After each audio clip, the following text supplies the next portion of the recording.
ನಮಸ್ತೆ ಕರುನಾಡು. ಏನು ಗೊತ್ತಾ, ನಾನು ಇವತ್ತು ಹೊರಡ್ತಾ ಇದ್ದೀನಿ ಮಂತ್ರಾಲಯಕ್ಕೆ. ಮನೆಯಲ್ಲಿ ಪೂಜೆ ಮುಗಿಸಿ ಮತ್ತು ರಾಯರಿಗೆ ನಮಸ್ಕಾರ ಹಾಕಿ ರೆಡಿಯಾಗಿ ನಾನು ಹೊರಟಿದ್ದೆ ಮಂತ್ರಾಲಯ ಕಡೆಗೆ. ಬಸ್ ಸ್ಟಾಪ್ ಕಡೆ, ನಮ್ಮ ಮನೆ ಹತ್ರ ಇರೋ ಬಸ್ ಸ್ಟಾಪಿಗೆ ಹೊರಟೆ. Sumanahalli bus stop. ಅಲ್ಲಿಂದ ಮೆಜೆಸ್ಟಿಕ್ಗೆ ಬಸ್ ಹತ್ಕೊಂಡು ಮೆಜೆಸ್ಟಿಕ್ ಕಡೆ ಹೊಂಟೆ. ಮತ್ತು ಮೆಜೆಸ್ಟಿಕ್ ಹೋಗಿ ಅಲ್ಲಿಂದ ಇನ್ನೊಂದು KSRTC ಬಸ್ ಹತ್ಕೊಂಡು ರಾಯಚೂರು ಕಡೆ ಹೊಂಟ್ವಿ. ಎಷ್ಟು ರಶ್ ಇತ್ತು ಬಸ್ಸು ಅಂತಂದರೆ, ಮಹಿಳೆಯರಿಗೆ ಇದು ಮಾಡಿರೋದ್ರಿಂದ ತುಂಬ ರಶ್ ಇತ್ತು. ಆ ಬಸ್ಸಲ್ಲಿ ಎಲ್ಲರೂ ತುಂಬ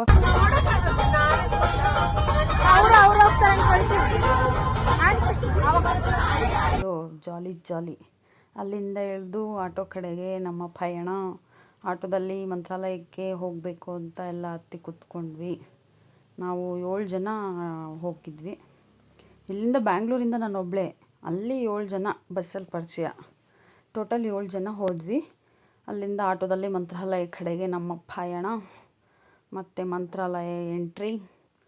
ಅಲ್ಲಿಂದ ಸ್ನಾನ ಎಲ್ಲ ಮುಗಿಸ್ಕೊಂಡು ನೋಡ್ರಿ ನಮ್ಮ ರಾಯರನ್ನು ನೋಡ್ರಿ. ಇದೇ ಮಂತ್ರಾಲಯ ಎಂಟ್ರೆನ್ಸು. ಮತ್ತು ಸ್ನಾನ ಎಲ್ಲ ಮುಗಿಸ್ಕೊಂಡು ದರ್ಶನಕ್ಕೆ ಅಂತ ಹೊರಟ್ವಿ. ತುಂಬ ರಶ್ ಇತ್ತು, ಏಕಾದಶಿ ಆದ್ದರಿಂದ ತುಂಬ ಅಂದರೆ ತುಂಬ ರಶ್ ಇತ್ತು. ತುಂಬ ದೂರದವರೆಗೂ ಕ್ಯೂ ಇತ್ತು. ನಮಗೂ ನಿಂತ್ಕೊಂಡು ಹೋದ್ವಿ. ಏನು ಗೊತ್ತಾ, ದೇವ್ರನ್ನ ಕಾಯ್ದು ದರ್ಶನ ಮಾಡಿದ್ರೇ ತುಂಬ ಚೆನ್ನಾಗಿರುತ್ತಂತೆ.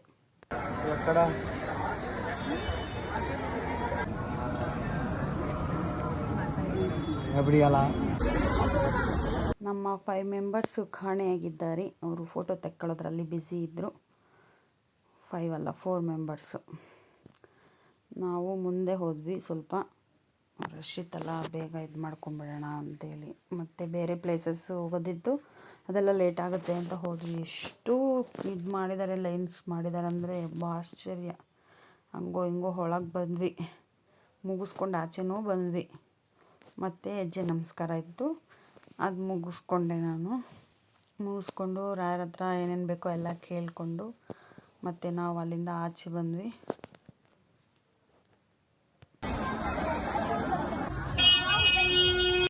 ಸ್ವಲ್ಪ ಶಾಪಿಂಗ್ ಅಂತ ಓಡಾಡಿದ್ವಿ. ಅಂತ ಏನು ಶಾಪ್ ಮಾಡಲಿಲ್ಲ.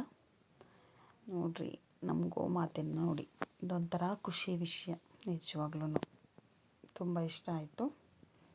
ಮತ್ತು ಆಟೋದಲ್ಲಿ ನಮ್ಮ ಪಯಣ ಅಭಯ ಆಂಜನೇಯ ದೇವಸ್ಥಾನಕ್ಕೆ ಎಲ್ಲರೂ ಹೊರಟ್ವಿ. ನೋಡ್ರಿ ನಮ್ಮ ಹೆಣ್ಮಕ್ಳು ಹೆಂಗೆ ಸೀರೆ ಉಟ್ಕೊಂಡು ಮಿಂಚ್ತಾವ್ರೆ. ಇದು ಅಭಯ ಆಂಜನೇಯ ದೇವಸ್ಥಾನ ಚೆನ್ನಾಗಿತ್ತು.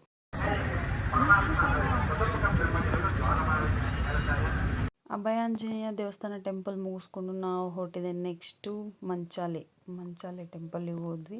ಅಲ್ಲಿ ನೋಡ್ರಿ, ನೀರು ನೋಡ್ತಿದ್ರೆ ಏನು ಖುಷಿ ಗೊತ್ತಾ ನಮಗಂತೂ. ಬಟ್ ನೀರಲ್ಲಿ ಇಳಿಯೋಕ್ಕಾಗಲಿಲ್ಲ ನಮಗೆ. ಅಲ್ಲಿಂದ ರಾಯರ ಅವರ ಅಪ್ಪಣಾಚಾರ್ಯವರು ಇದ್ದಿದ್ದಂಥ ಸ್ಥಳಕ್ಕೆ ಹೋದ್ವಿ. ಮೊದಲನೇದಾಗಿ ಬೃಂದಾವನ ಅಲ್ಲೇ ಅಂತೆ, ಏಕ ಬೃಂದಾವನ ಅಂತೆ. ಅವರೇ ಹೇಳ್ತಾರೆ ನೋಡಿ. ಇವಾಗ ವಿಚಾಲಯ ಅಂತಾಗಿದೆ. ಮಂತ್ರಾಲಯಕ್ಕೆ ಹೋಗಿ ಬಂದ್ರ ನೀವೆಲ್ಲರೂ? ಮಂತ್ರಾಲಯದ ಹಳೇ ಹೆಸರು ಮಾಂಚಾಲಯ, ಇವಾಗ ಮಂತ್ರಾಲಯ ಅಂತಾಗಿದೆ. ನೀವೆಲ್ಲ ಪೂಜ್ಯಾಯ ರಾಘವೇಂದ್ರಾಯ ಸತ್ಯ ಧರ್ಮರತಾಯ ಚ ಮಂತ್ರ ಕೇಳಿದಿರಲ್ವಾ? ಆ ಮಂತ್ರ ಶುರುವಾಗಿದ್ದಂತಹ ಸ್ಥಳ ಜಾಗ ಇದು. ಆ ಮಂತ್ರ ಬರೆದಿದ್ದು ಮಹಾನುಭಾವರೇ ಅಪ್ಪಣ್ಣಾಚಾರ್ಯವರು. ಇದೊಂಥರ ಚೆನ್ನಾಗಿತ್ತು. ತುಂಬ ಚೆನ್ನಾಗಿ ಫ್ರೆಂಡ್ಲಿಯಾಗಿ ಹೊಂದ್ಕೊಂಡ್ರು ನನ್ನ ಜೊತೆಯಲ್ಲಿ. ತುಂಬ ಖುಷಿ ಆಯಿತು. ಅಲ್ಲಿಂದ ಬಿಚ್ಚಲಮ್ಮ ದೇವಿ ದೇವಸ್ಥಾನಕ್ಕೆ ಹೋದ್ವಿ. ಮತ್ತು ಅಲ್ಲಿಂದ ಆಟೋ ಹತ್ಕೊಂಡು ನಾವು ಬಂದಿದ್ದೆ ಪಂಚಮುಖಿ ಆಂಜನೇಯ ಟೆಂಪಲ್. ತುಂಬ ರಶ್ಶು ರೀ, ಎಲ್ಲೋದ್ರೂ ರಶ್ಶು ಇವತ್ತಂತೂ. ಯಾಕಪ್ಪ ಗೊತ್ತಿಲ್ಲ, ಮೇ ಬಿ ರಜೆ ಇತ್ತು, ಗೌರ್ಮೆಂಟ್ ಹಾಲಿಡೇ ಅಂತ ಹೇಳ್ಬಿಟ್ಟಿರಬೇಕು ಅಂದ್ಕೊತೀನಿ. ರಶ್ ಇತ್ತು. ಹೋದ್ವಿ. ಅಲ್ಲಿ ಕ್ಯೂ ಇಷ್ಟು ಉದ್ದ ನಿಂತಿತ್ತು.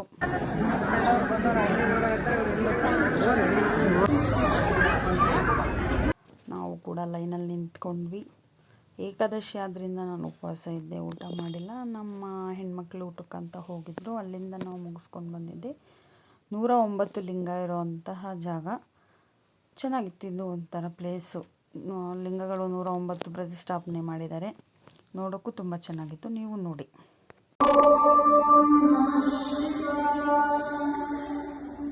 ಶಂಕರ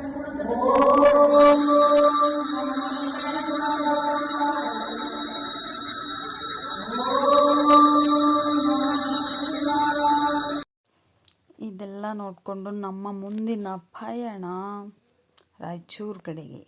ರಾಯಚೂರಲ್ಲಿ ಬಸ್ ಹತ್ತೋದಿತ್ತು ನಮಗೆ, ಬ್ಯಾಂಗ್ಳೂರಿಗೆ ರಿಟರ್ನ್ ಬಸ್ ಅಲ್ಲೇ ಸಿಗುತ್ತೆ. ಮತ್ತು ನಾವು ರಾಯಚೂರು ಕಡೆಗೆ ಆಟೋದಲ್ಲೇ ಬಂದ್ವಿ. ನೋಡಿರಿ ನಮ್ಮ ಹುಡುಗಿ ಕತೆನ, ಬಸ್ ಸ್ಟಾಪಲ್ಲಿ ಕತೆ ನೋಡ್ರಿ.